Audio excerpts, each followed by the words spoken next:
Stand-up Story, une émission présentée par Flora Gaxet.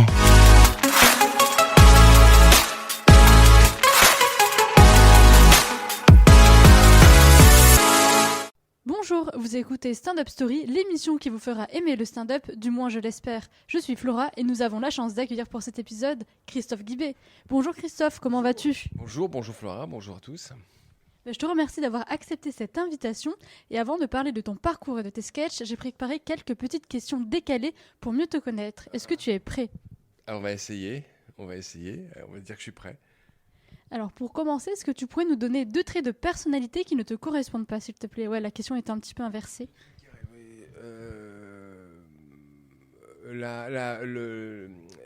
Économe, parce que sinon je serais pas fauché, donc radin économe, ça ne me correspond pas, et d'ailleurs je devrais l'être un peu plus des fois, et puis quel autre truc comme les gens qui restent toujours chez eux, on appelle ça casanier, voilà, et casanier.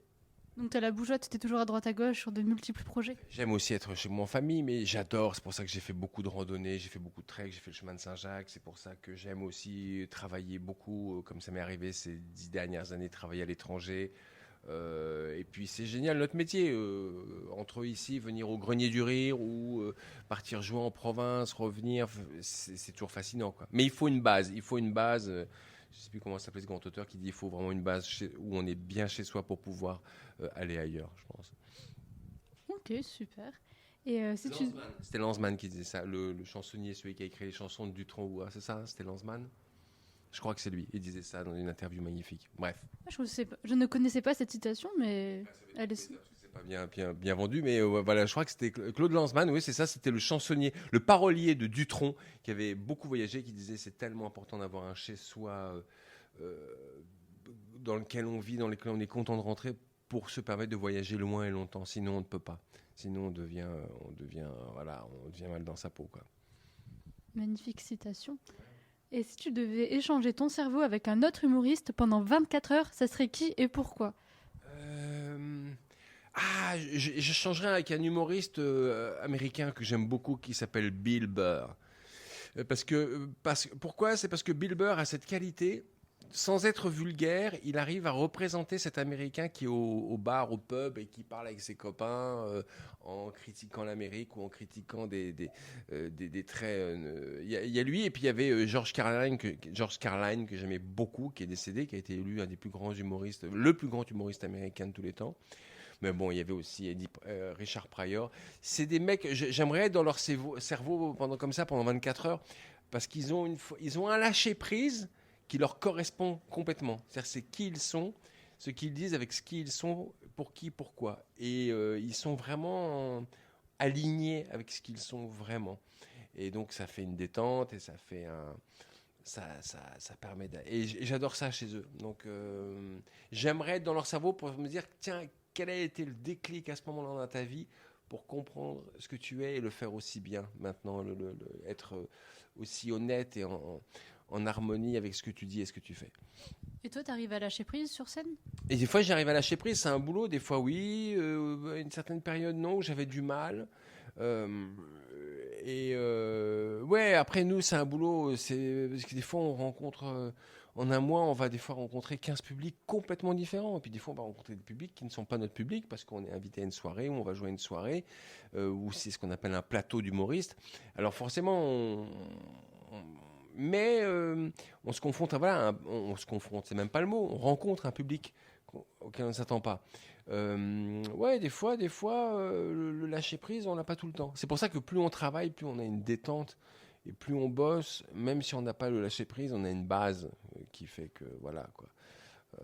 Et même eux, même Bill Burr, même tous, je pense qu'ils n'ont pas toujours le lâcher-prise, ça m'étonnerait, quoi. Ou du moins, ils font semblant, ils font comme s'ils l'avaient. On fait souvent semblant, ouais. On fait souvent semblant.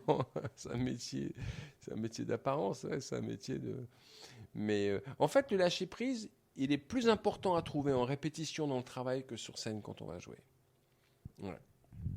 Ok, très bien. Et si tu pouvais nous citer un artiste, donc un autre que les 2 personnes que tu as citées tout à l'heure, donc un artiste que tu adores et un compliment que tu aimerais lui faire. Ça peut être un artiste mort ou vivant, au choix. Oh, il y en a tellement, il y en a tellement. En one-man show, en soliste, en seul en scène ou tout confondu?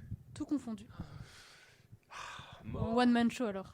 Alors, mort, bon, il y a Galabru, j'aimais beaucoup Galabru, Marielle, Vivant, il y en a tellement des gens de talent. Il y en a tellement des gens de talent. Vivant, qu'est-ce que je pourrais penser de Vivant que j'aime beaucoup? Là, tu me prends, là, il faut m'envoyer. Ouais, je te prends de court, je t'avoue. Réfléchir, je vais te la trouver après, au fil de notre conversation. Ah, il faudrait que je me souvienne d'être reposé la question alors. Ouais, je vais m'en souvenir. Et si tu devais définir ton humour en un seul mot? Et tu as 3 secondes pour réfléchir. 3, 2, 1. L'autodérision.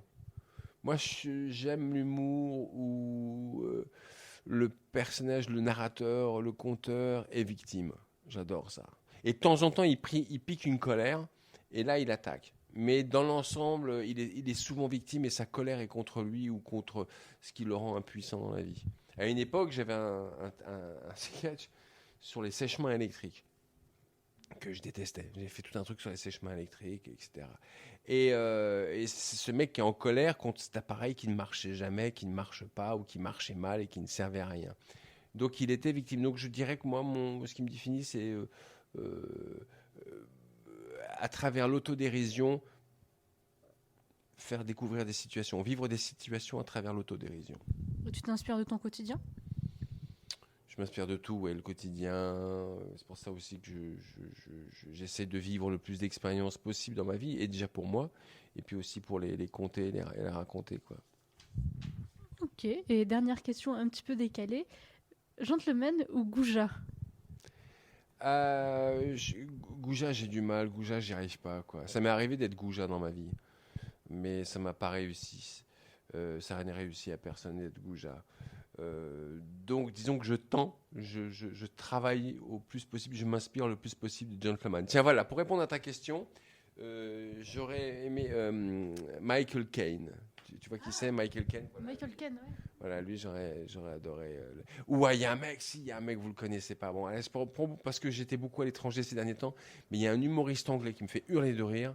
Il s'appelle Stuart Lee. Il est très, très drôle. Et il fait des trucs que je n'ai jamais vus sur scène. Jamais. Il arrive à faire rire en répétant le même mot pendant 5 minutes. Ouais. Et très simplement, hein, sans faire de grimaces, etc. Avec des mimes? Non, c'est la situation, en fin de compte, c'est très fort. Il a un sketch où il parle de Margaret Thatcher et il répète le mot comme ça, la phrase, plus exactement la phrase. Il la répète pendant 4 minutes. Et c'est incroyable parce que c'est pas artificiel, c'est pas en force, c'est pas cuculapraline, et ça devient d'une puissance, quoi. Et ce qui est fou, c'est que ce n'est pas drôle parce qu'il répète toujours la même chose.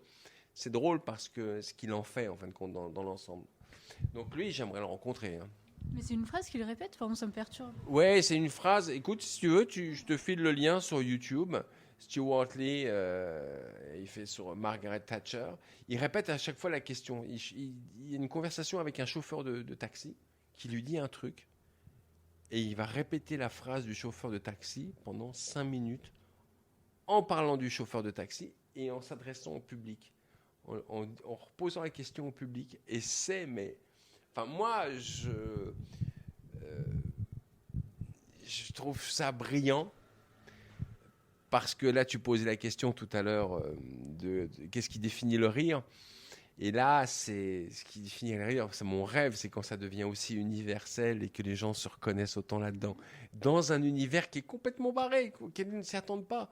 Tu vois, tu t'y attends pas. Mais c'est magique et c'est drôle, c'est très très drôle. Et donc voilà, lui, j'aimerais beaucoup le rencontrer, quoi. Ok, super. Mais n'empêche, ça m'a foiré ma transition parce que Gentleman ou Goujat, ça me permettait de suivre le reste de l'interview. Mais c'est pas grave, t'as bien fait de rebondir. Quand on est victime, t'as vu comment c'est drôle quand on est victime et qu'on parle de ça. Il y a une femme qui s'appelle Brené Brown, je vous le conseille. Elle a fait un truc sur Netflix qui fait on ne peut pas avancer dans sa vie si on ne montre pas, si on ne vit pas pleinement sa vulnérabilité. Là, tu vois, tu as montré ta vulnérabilité, donc les gens sont attachés. Les gens... et ça, j'adore ça. Et je dirais que pour le lâcher-prise, si on peut appeler ça le lâcher-prise, ouais, c'est de se rapprocher le plus possible de sa vulnérabilité et d'en jouer et de la montrer, en fin de compte. Et Brené Brown, elle a fait tout un truc comme ça sur Netflix où elle en parle comme un stand-up, si tu veux, mais c'est pas vraiment un stand-up, c'est une scientifique qui parle de ça, mais il y a beaucoup d'humour. Et voilà, je trouve que c'est ça l'humour, en fin de compte. C'est la vulnérabilité, très souvent. N'empêche, en reprenant le micro, je ne suis plus vulnérable et la situation est inversée. En fonction des questions que je peux te poser, tu peux être en situation de difficulté. Je plaisante. Donc, je vais te parler donc, de Gentleman Ougouja, parce que tu as un spectacle donc, qui s'appelle Gentleman Show, que tu as repris. Est-ce que tu pourrais nous en dire un peu plus, s'il te plaît? Gentleman Show, c'est un spectacle que j'ai joué. En fait, l'histoire, c'est qu'on est un peu des tricheurs dans ce métier. Des fois, on reprend les vieilles affiches pour faire du neuf. Comme ça faisait quelques années, puisque j'étais souvent à l'étranger, en Afrique ou en Angleterre, en Suède, en Afrique du Sud, enfin bref, comme j'étais souvent à l'étranger, j'ai pas pu jouer de spectacle, j'ai pas beaucoup joué. Si, j'ai joué à Londres et à Manchester en anglais, mais ça c'était encore différent. Mais comme je pouvais pas jouer, quand je venais, que j'avais la chance de venir soit jouer au Grenier du Rire ou ailleurs, et je reprenais l'ancienne affiche où je jouais une demi-heure. Donc tu vois, et je reconstruisais. Quelqu'un disait un spectacle finit d'être écrit après la dernière représentation. Tu vois, parce que même les pièces de Molière, quand on relit des textes classiques, on se rend compte que au fil des ans, les acteurs réimprovisaient, réécrivaient et rechangeaient des choses. Tu sais que le monologue d'Hamlet, je ne sais pas si vous le saviez, le monologue d'Hamlet, Être ou ne pas être, il est dans la deuxième version qui a été faite 10 ans après. Quand Shakespeare a écrit Hamlet, ça s'est joué, et 10 ans après, quand il a repris la pièce, il fait j'ai un truc, tiens, j'ai envie d'écrire cette scène. Et il a mis le monologue d'Hamlet, Être ou ne pas être. Là est la question. Est-ce que tu le connaîtrais par cœur? Non. J'ai des anecdotes dessus qui sont géniales. Ouais. Mais c'est parce que les Anglais travaillent beaucoup sur les différentes façons de le dire. Il y a une histoire avec un acteur américain qui est célèbre où le mec est arrivé sur scène, il a fait semblant d'avoir un trou, être ou ne pas être. Être ou ne pas. Et puis en Angleterre, dans les pays anglophones américains, ils ont ce qu'on appelle des hecklers. Le heckler, c'est celui qui parle et qui s'adresse à l'acteur sur scène. C'est très populaire en Angleterre. Même l'équivalent de la comédie française là-bas, ils sont habitués à ce que des gens parlent et ils répliquent, quoi. Donc il était là, être ou ne pas. Et il y a quelqu'un dans la salle qui a fait ou ne pas être. Et le mec, il l'a pointé du doigt, il fait là est la question. T'as raison. Et il est venu vers lui et il a parlé avec lui, il a fait le monologue. Et il y en a une qui est géniale, c'est un mec qui a fait être ou ne pas. Être. Parce que tout le monologue, je ne sais pas si tu le connais, tu t'en souviens, c'est un mec, est-ce qu'il va se suicider ou pas? C'est un mec qui se pose la question, est-ce que j'en ai tellement marre de la vie, est-ce que j'affronte encore tous ces connards que je rencontre tous les jours, et toutes ces injustices et toutes ces merdes, ou je m'endors? C'est-à-dire, bon, la mort c'est quoi? C'est dormir. Donc dormir, vivre, mais il se pose la question, il ne sait pas s'il ne va pas se suicider. Puis il voit Ophélie qui arrive, il fait ouais, Ophélie qui arrive et tout, je vais lui parler. Donc c'est un mec qui ne sait pas s'il va se suicider ou pas. Et donc il y a ce mec qui a fait être ou ne pas. Être. C'est génial, je trouve ça, l'idée, elle est top, quoi. Avec différentes interprétations. Et donc toi, par rapport à ton spectacle qui est Gentleman Show, désolé pour la prononciation, pourquoi tu as décidé de parler de ce sujet? Pourquoi ce nom de spectacle? Parce que, en fin de compte, ma prod, et je la salue d'ailleurs à l'époque, Marie Guibourg, qui était une très grande productrice, me connaissait et elle me dit, écoute, c'était flatteur, elle me dit, t'as un garçon élégant, t'as pas un humour acide, ravageur, vulgaire, etc.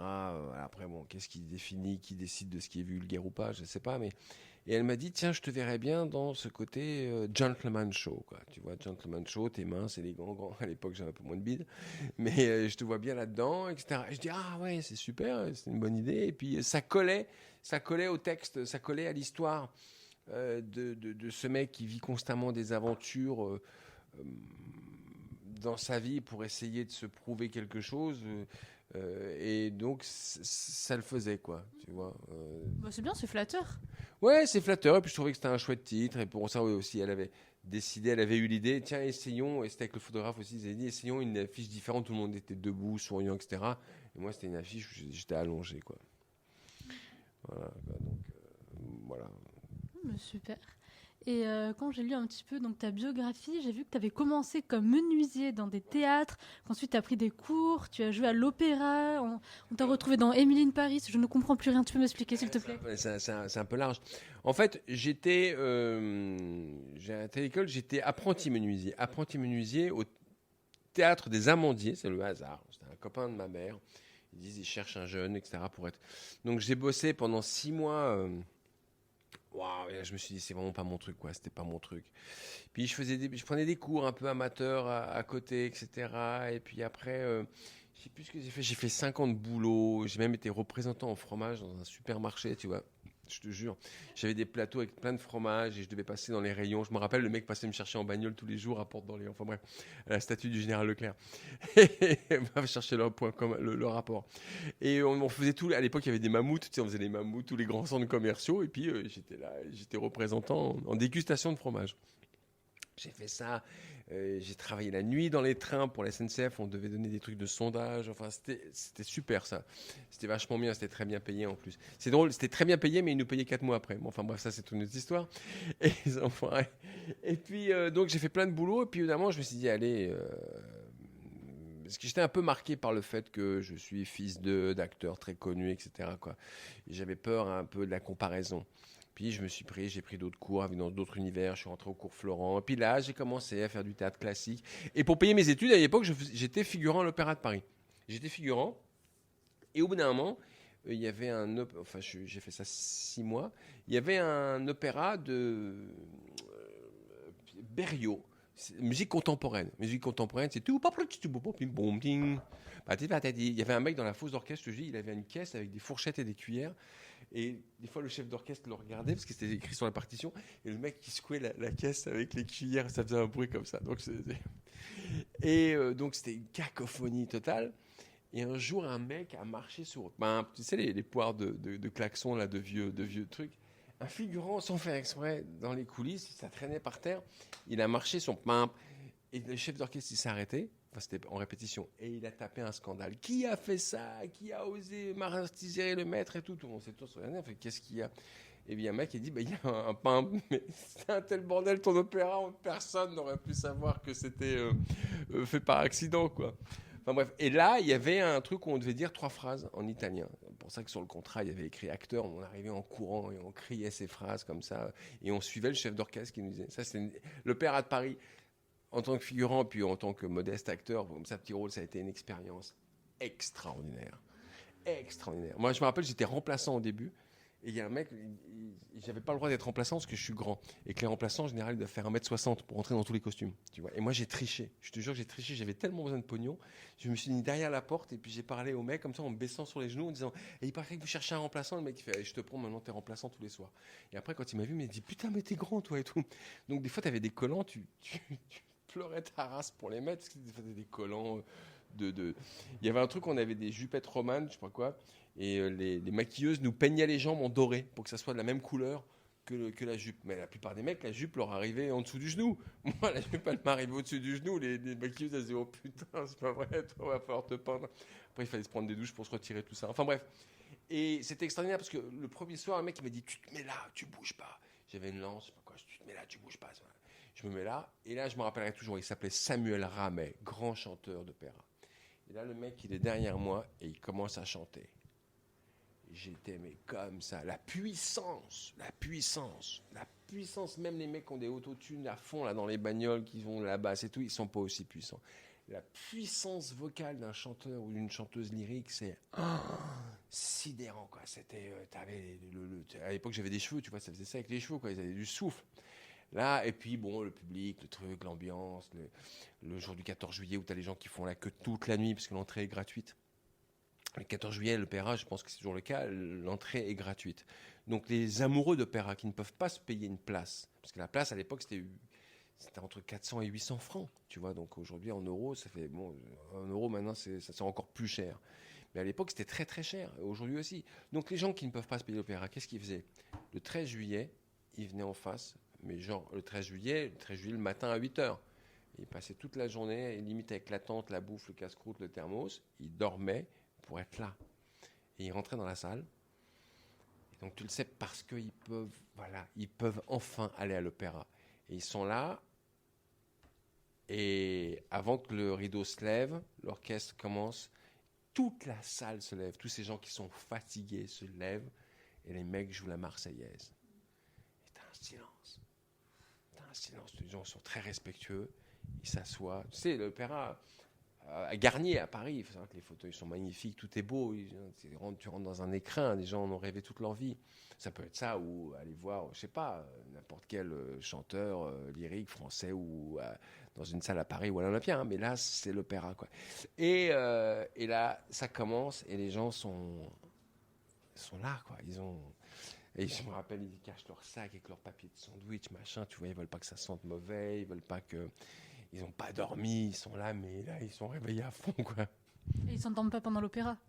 Non, non, là, je pense pas. Ouais, non, ça m'étonnerait, quoi. Et quel que soit l'opéra, alors il y avait soit opéra, soit ballet, parce qu'ils alternaient ballet, opéra. Maintenant, c'est l'opéra lyrique, c'est à Bastille, et puis Garnier n'est que le ballet. Mais à l'époque, ils alternaient. Donc non, l'opéra, c'était sublime. Puis les balades, tu te balades dans les trucs. Le lac en dessous, le machin, enfin c'est incroyable, quoi. Ça, c'était une période de ma vie super cool, parce que t'es jeune en plus, t'apprends plein de choses, et d'ailleurs j'ai un texte, ici je peux pas le jouer, mais j'ai tout un truc sur l'Opéra de Paris, une aventure qui m'est arrivée à l'Opéra de Paris, et qui est dans le spectacle One Show que j'ai joué, quoi. Super, et à quel moment tu t'es dit c'est de l'humour que je veux faire? Tu sais quoi, quand j'étais enfant, enfin, mon père, j'ai vu Coluche, très très jeune, qui était tout mince, tout mince, j'ai vu. Mais un mec qui m'a beaucoup marqué, c'est Guy Bedos. Alors que j'ai pas du tout le même humour que lui, je serais incapable de faire une rubrique, tu vois, comme il faisait à la fin de ses rubriques politiques, je sais plus comment elle s'appelait. Je serais incapable de faire ça. Mais tous ces spectacles où il parlait de sa mère, de ses angoisses, de trucs, j'adorais. Qu'est-ce que j'avais vu d'autre comme humoriste J'aimais beaucoup Bernard Haller, on ne parle plus beaucoup aujourd'hui, mais qui était un très grand humoriste aussi, dans des styles très différents.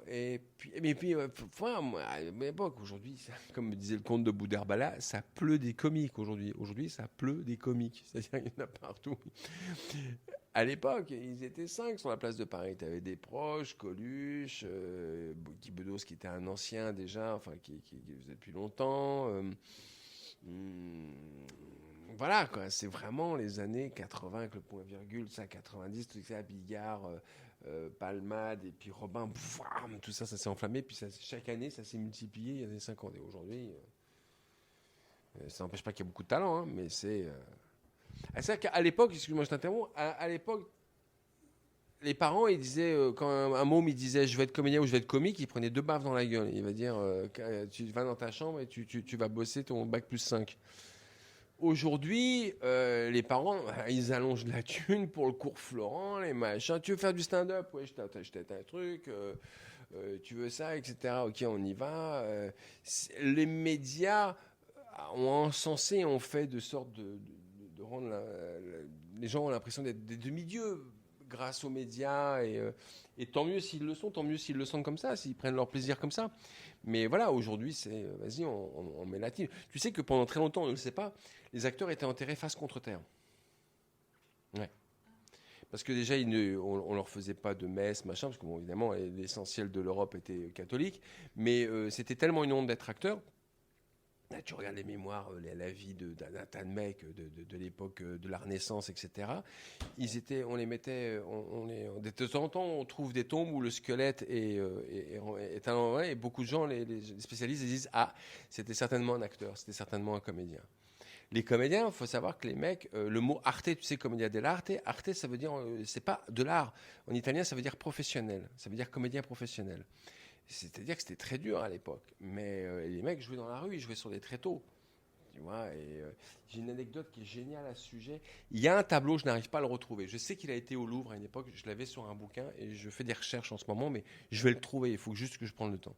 C'est un tableau, c'est un acteur, donc à la Renaissance, qui s'était fait cramer. Il avait dit des trucs sur scène qu'il ne fallait pas dire. Il a dû critiquer la politique, ça devait être le Guy Bedos de l'époque, tu vois, ou un mec comme ça, ou un, comment il s'appelle, Emmanuel Barré. Voilà, c'est un mec, le mec, il a été condamné et il n'avait le droit de jouer sur scène sans parler que derrière un tulle. Et tu as une peinture, tu vois un acteur sur scène derrière un tulle, il n'a que l'ombre. C'est la seule, il n'a le droit de jouer que comme ça. Incroyable, hein? Mais ça se sent que tu es passionné dans tout ce que tu racontes, c'est magnifique. Ouais, je crois que c'est ce qui nous permet de vivre, en fin de compte, c'est que de s'intéresser aux choses et voilà. Et puis aujourd'hui, c'est magique. On a avec les smartphones, on a toutes les universités du monde à portée de main, quoi. C'est incroyable. En plus, ChatGPT, je te dis pas. Et tu as pu faire donc de nombreux spectacles, notamment Pourquoi pas ce soir, où il y a eu je ne sais combien de centaines de représentations. Tu as pu le faire au Point Virgule, au Palais des Glaces et ailleurs. Donc tu t'es fait aussi repérer par Jean-Pierre Bigard. Et tu as rodé où tes sketchs? Comment t'en es arrivé là? C'est parti grâce à Jean-Pierre Bigard. Parce qu'au début, moi, je jouais une pièce de théâtre.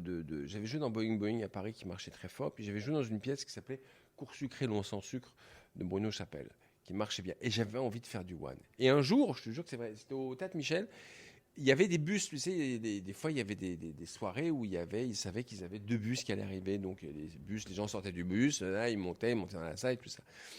Et un soir, il y a un bus qui est en retard. Et la direction me dit, c'est à l'acteur, soi-disant principal, d'aller faire une annonce. Il faut aller faire une annonce auprès du public pour s'excuser qu'on a un quart d'heure, 20 minutes de retard. Ouais, je fais OK, d'accord. Et je vais faire l'annonce.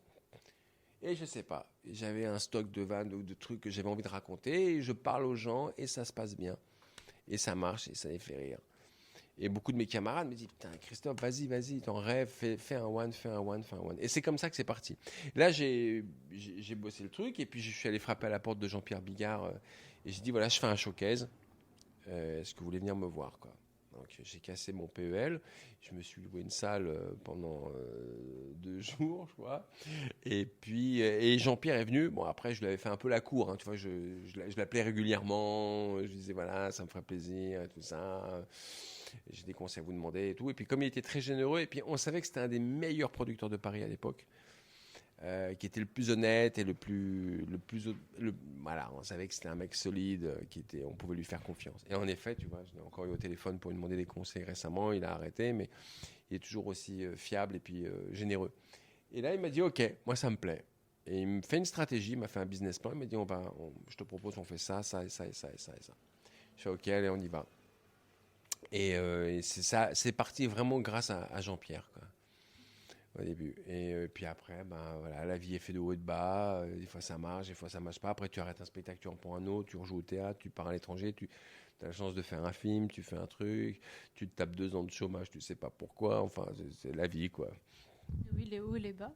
La vie, les hauts et les bas. Parce que moi, c'est bien beau quand tu bosses à l'étranger, mais ce que je dis toujours, c'est que quand tu bosses à l'étranger, les inconvénients et les avantages. Les inconvénients, tu n'as pas les acédiques. Tu cotises pas pour la retraite parce que les mecs ils cotisent pas, hein. La France c'est un pays magnifique, hein, mais là-bas walou. Donc tu cotises pas, etc. Tu vas payer des impôts. Là c'est ce que j'ai fait en Angleterre et tu vas aussi en payer en France. Des fois, tu vois, tu vas payer des impôts dans les 2 pays. Tu as tout ça, enfin, tu as toute une liste, tu as je sais plus quoi, les inconvénients. Après, les inconvénients, les avantages, c'est que le matin, tu te regardes dans ton miroir et tu fais ce serait pas un acteur international devant moi? C'est ça l'avantage. Mais bon, et puis c'est l'aventure, parce que tu vis des sacrées aventures superbes. Mais voilà, donc je dis ça parce que moi, je suis revenu, j'ai bossé en Afrique et ailleurs. Et c'est vrai que j'avais pas de cachet, j'avais pas de truc. Et j'ai pendant 2 ans. Moi, le Covid m'a servi parce que le Covid ils nous ont offert les acédiques pour les intermittents du spectacle. Mais voilà, vraiment, je les ai perdus. Mais bon, ça va, je regrette pas, hein, bien au contraire, je n'aurais pas échangé les acédiques pour ce que j'ai vécu ailleurs ou en France ou ailleurs. Et maintenant, tu es à Paris, tu fais des tournées, c'est quoi ton actu un peu?